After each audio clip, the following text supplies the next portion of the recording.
Welcome to Pitch Your Startup, presented by Innovate. I'm your host, Bob Shami. Today, we're delighted to have our guest, Kris Zietarski, who's based out of Poland and who's also the founder and CEO of ROSA FORTIS, Inc. Kris, it was a pleasure to have you, my friend. And if you don't mind, introduce yourself and give us a small introduction about yourself, your background, and your wonderful startup. Yeah, thank you very much, Bob. Thank you for having me and My for pleasure. this opportunity to talk about things that matter to me, and I think they matter to more people than me. So that's Yes. why I am here too. Yeah. So my name is Kris Zietarski. I'm the founder of ROSA FORTIS Inc., which is a US C Corp for my next fashion adventure. Because Yes. I started earlier my fashion adventure in Poland in 2015, founding the brand called Marizoli. The brand was focused on dresses. And that's what I also want to carry on to this Rosa Fortis entity and the brand here to the US. Yeah, so my background starts a little bit earlier. I was an entrepreneur from young age. I was born into an entrepreneurial family. So, I was raised, That always helps. That always helps. I was raised, and given many tasks in my parents' businesses. So, I've been earning money this way since my early years. And then I was making a living through photography, which is also my craft because I'm a creative person. I also made some music, etc. But I was always curious about the making money in the internet, from many ways. And actually, that was always something that fascinated me. So I learned a lot of marketing. Digital products. Yeah, I also sold digital products for photographers like Lightroom presets, and that was a very interesting business. Early Facebook ads days, etc. So I learned a lot that way. And then in 2015, I got some spark, for for bringing some. I found that looking for dresses for my wife. I found that there's no go-to brand for beautiful dresses that are suitable for, I think, for a variety of tasks that women have these days. Like being mother and working, etc. And having one place you can go to buy a plethora of dresses you can choose from. I found that it's not easy to find these dresses. So I thought that with all the skills in my hands, I can try to build that brand, yeah. And so I founded it and grew it. We've made $17 million in sales in Poland in total. Knock on wood. Pretty $17 good million. number. Yeah. Wow. Based on just an idea, because you couldn't, your wife and you couldn't find certain dresses, and you said, hey, I have the skill and the knowledge to build a platform, and you build it. Yeah, exactly. We did start a small way, but there's plenty of space in this industry to build great brands and that are about something. Yeah, actually, we are about the dresses. Yeah, we want to be the number one category for dresses. The best dresses you could find on the market. Who does the designing for the clothes and for all of this? In some part that's on me, but I'm not a professional designer, so I hire these people and they can actually draw. Yeah, I can ideate on what I like. I can listen to our customers and look for great designs out there and get some inspiration and talk with our designers and technologists. And so I can give you an idea. I cannot draw a dress that looks, beautiful, but I can talk about one. And you heard that people that can do this professionally. So Now, you what's can the brand? create. What's the brand of the dresses? What's the actual brand name design, or is it the same thing? The the company name, which is Rosa Fortis, is that the name also on the dresses, like in the tag? Yeah, that will be on the tag in the US. We are starting in the Yes. US as Rosa Fortis. But like those years I talked about was, for Mariseli, mostly in Poland and Europe. We did some international sales, but we want to go deeper on that, and that's why we go with Rosa Fortis for the US market. So yeah, that's a new Amazing. brand. This is really amazing. So when you have an idea, you should not be afraid. Just go for it. You had the technology, you didn't have the actual design, but you hired designers who were able to draw. And where did you do the manufacture? So you did the designing in Poland. And what about the manufacturing? So when you start small, you have to use the opportunities that are there, and so we developed many many processes on our own, and we actually pushed to these manufacturing capabilities to limits in Poland. Yeah, so we specialized in dropping little small batches of new dresses, and so small quantities that forced our customers to fight for these dresses and pay premium prices for them. And so that's the advantage of a small brand, yeah, when you start small. But then when you grow a little bit more, you can also meet the MOQs of some more cost-effective solutions. And so we also started to use the Asian production, and we mix that because they both have advantages. So you did Yeah, local and Asian overseas. yeah, we are Okay. mixing this constantly. So And how do you like doing domestic where you are right now in Poland? So you did some domestic manufacturing and Asia, certain parts of Asia, you did manufacturing also there. yeah, so what do I like about the domestic production? Yeah. It's a very fast responsiveness to you see the demand. That's a very fast industry. Yeah, you see the What about the demand. Yeah, quality? the quality is outstanding if you take care of this.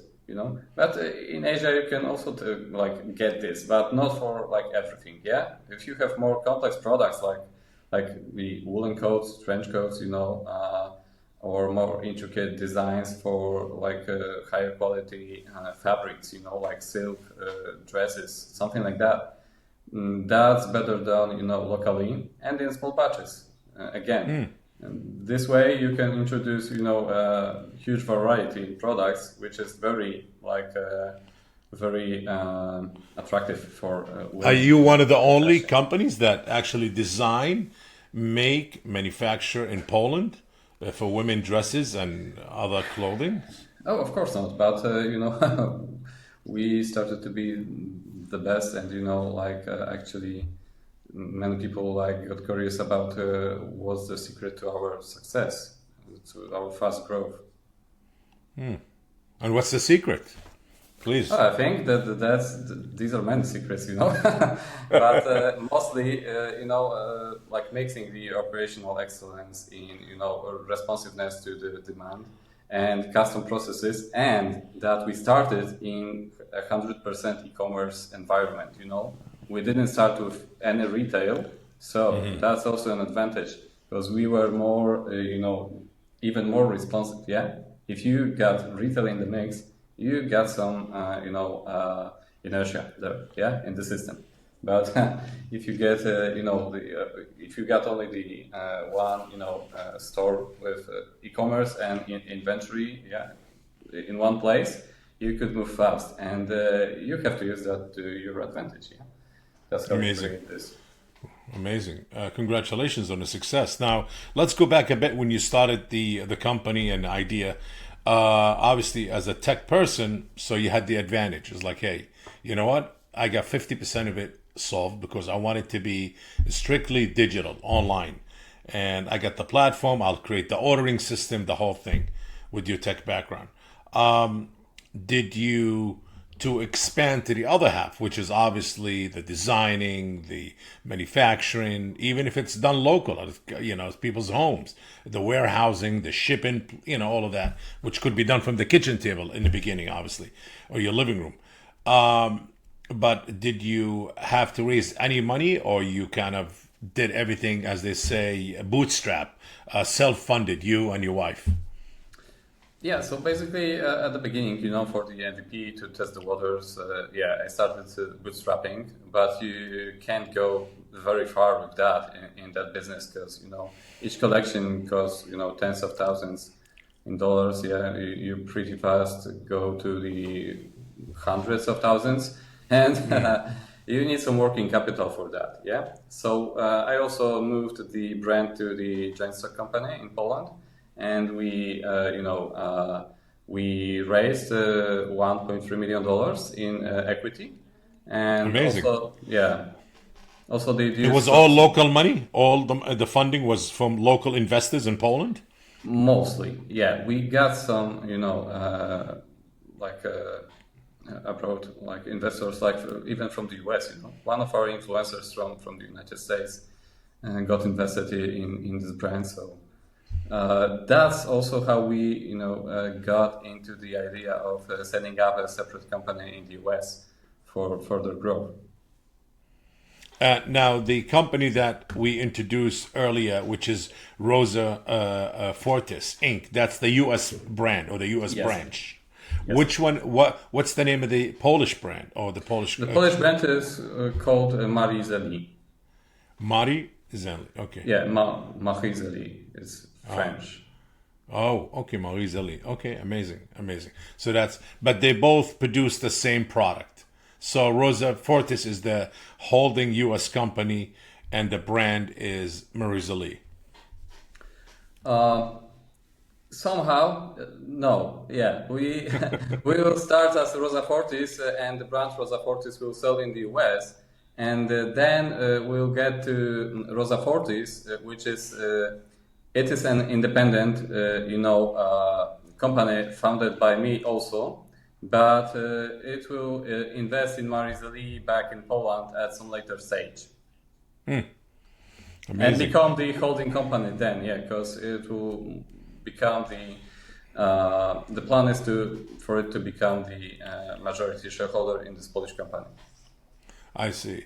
To be in this business, it's not an easy thing. I mean, you are in an extremely competitive business because you got companies out there just knocking off, not stealing, knocking off, I would say, just designs and manufacturing and selling it at a discount prices worldwide, whether it's retail or online. And some of the biggest Asian online company, you know what I'm talking about, I think called Shireen or something like this. And they sell everything. And how do you to succeed, really, it's an amazing accomplishment, I would say, and achievement to succeed in this business. Obviously, you up to $17 million in sales a year now. That's a very big step. Congratulations again. How did you manage? What differentiate you from other brands, and how did you manage to create the success? I mean, I know everybody find a niche or find something missing. As an entrepreneur, I guess this is a lesson to other entrepreneurs who wants to follow the same path that you took, you and your wife, on, and establish such a brand and building success and growth. Yeah, thank you. Very good question. To correct a little bit, the sales number, $17 million, that's in total. We picked at... Up to date. Up to date. We picked at almost 700,000 monthly. So, Poland is like 10 times, smaller in population than the US. So you got to, So the majority of sales, is it in Europe or Poland, or is it in the US? The majority of the sales? In Poland so far, yeah. But we are now entering the US market and launching in the US. So we are focused on the US with ROSA FORTIS. What about the rest of Europe? The rest of Europe, the rest of Europe is also covered by Marizeli, yeah. Mm-hmm. And we sold there also internationally, but that will be, better to start in the US and then, cover our like customers worldwide. So you were asking about, the differences and the Yes. competitive advantages Yes, and, from and to these, succeed in Asian such a competitive entities. world. Yeah. Yes, yes, really competitive. Especially clothing, like, not anybody could get into this business Yes, unless exactly. they really. Yes, it's so. How did you manage for somebody who's with a tech background? It has nothing to do with clothing and distribution. Forget about the design. You manage that, but we're talking about actually the distribution, the placement, the success. Yeah, exactly. You know, by the way, yeah, you're right. I didn't have any background in, clothing and fashion, and I had to learn all of this from scratch, So Yeah, that may be also your advantage, because you're doing many things, as a, freshman, and you're not, you don't have any, past learnings from that, and so you invent new ways to do things, and yeah, so to compete with these, Asian entities that compete mostly on price, you put them on quality and customer loyalty and creating a brand that people actually believe that represents something, yeah, that stands for something. So that is, I think, like we have a very like dedicated community, of followers, and like women are, start like setting up our website as their homepage. The first thing that they do in the morning. I don't recommend that, yeah, but somehow, this might get addictive, yeah, and to some degree you want that, yeah. Of course, it's always one's person decision if you want to get into that addiction, yeah. But our role as the brand builders is create the most addictive brand possible. So we're doing that, and we also did use many like influencers, nano influencers, or even it helps. pico It helps. influencers, Yes. like 10 years ago, and it still works. Like you have to Influencers talk, are the yeah. new wave marketing. Yes. Yeah, and not I'm talking not about the celebrities, like because many like fashion companies go this way. I don't feel this way, like paying like some premium price for celebrity celebrity like and endorsement, and actually the customer actually knows that it is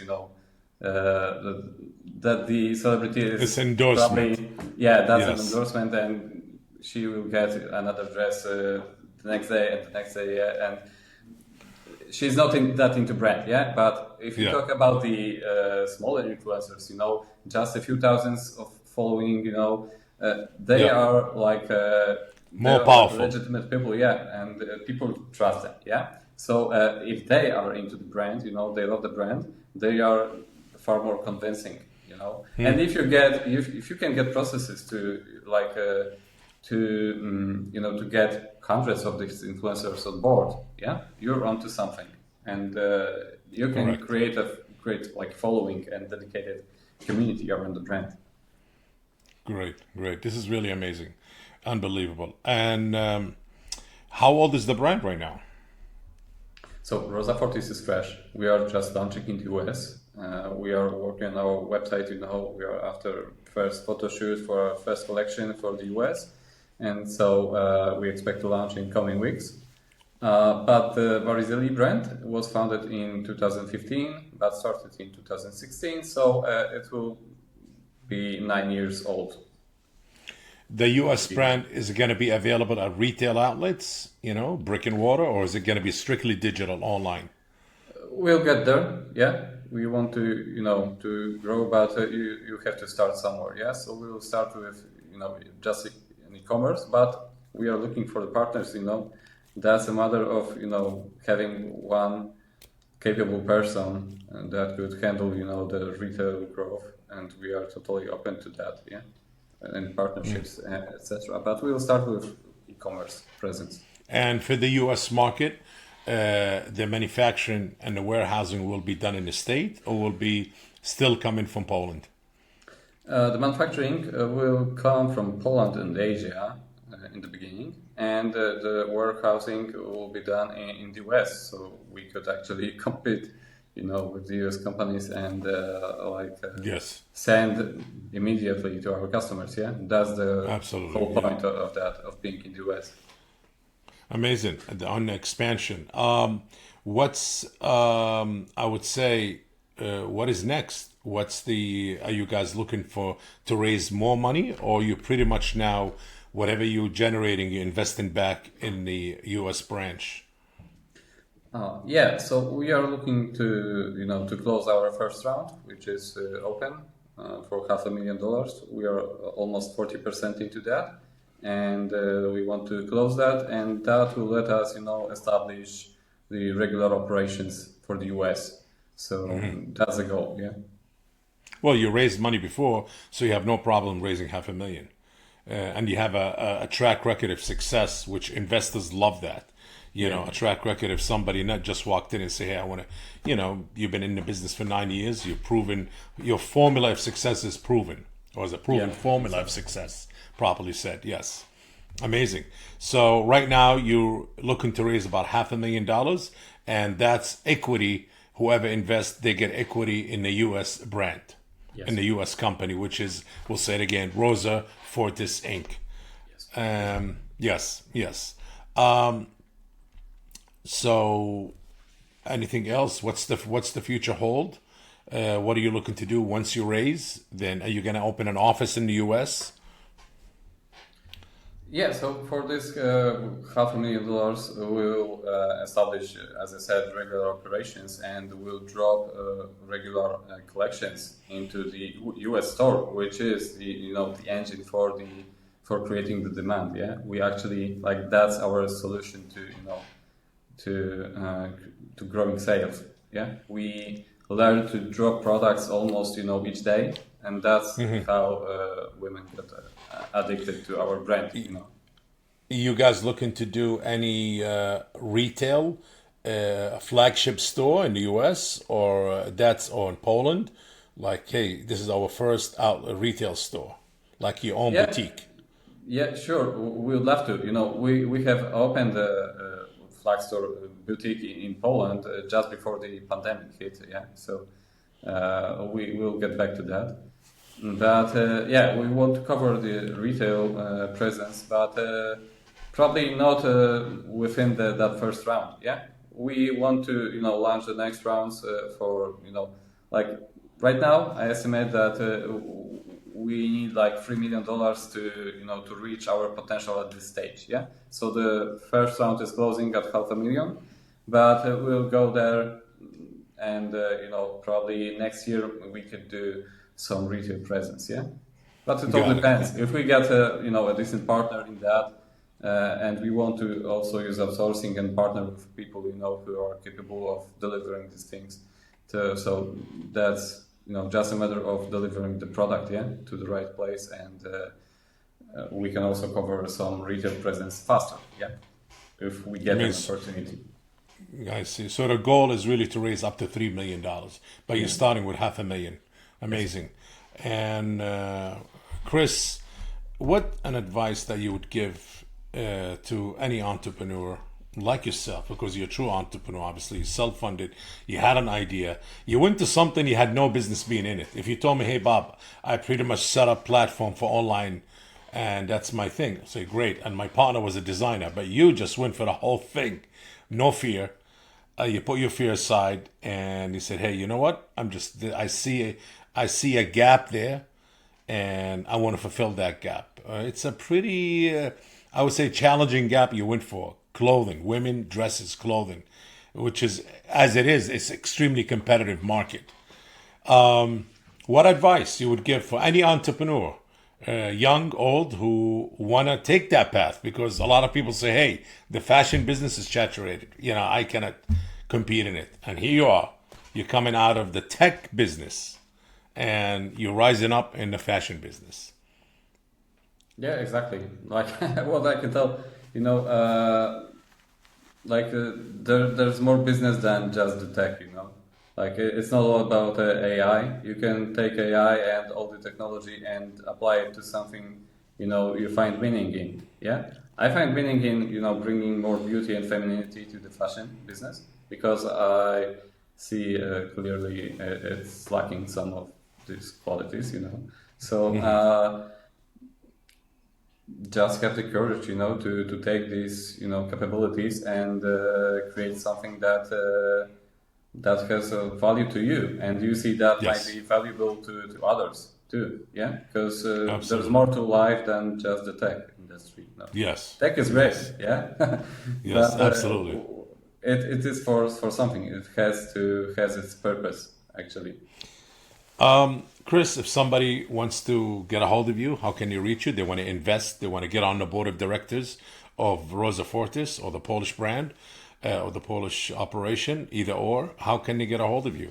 Somebody want to invest or say, hey, I can add value to your brand. I can get you in certain stores, or I can help you.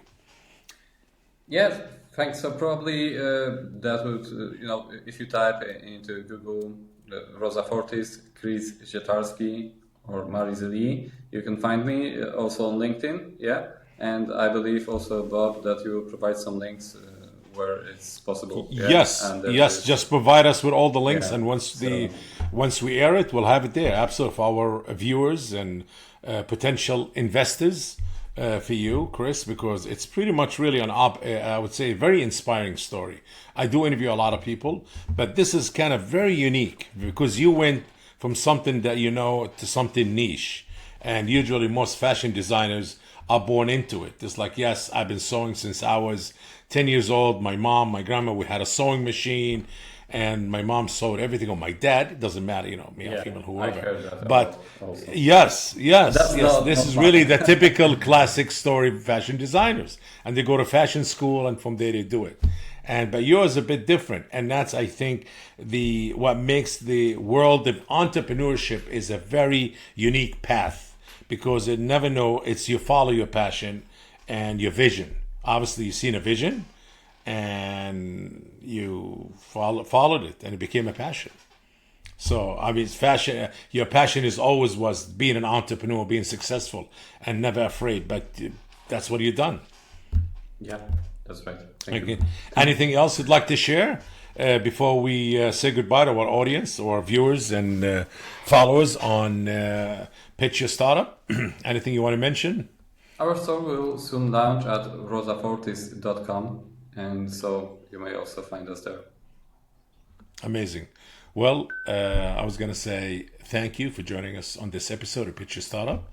And I want to Thank thank you very our much. listeners for tuning in, and just, I guess, stay motivated and just keep going. Don't be afraid. Just if you see something, you want to go for it, just do it. Being an entrepreneur, there's no book of rules there. It's pretty much outside the box. That's what they call it. In order for you to succeed, you got to think outside of the box. And that's how innovation happens. Again, thanks again for coming to the show, Kris. Appreciate it. Thank you very much, Bob.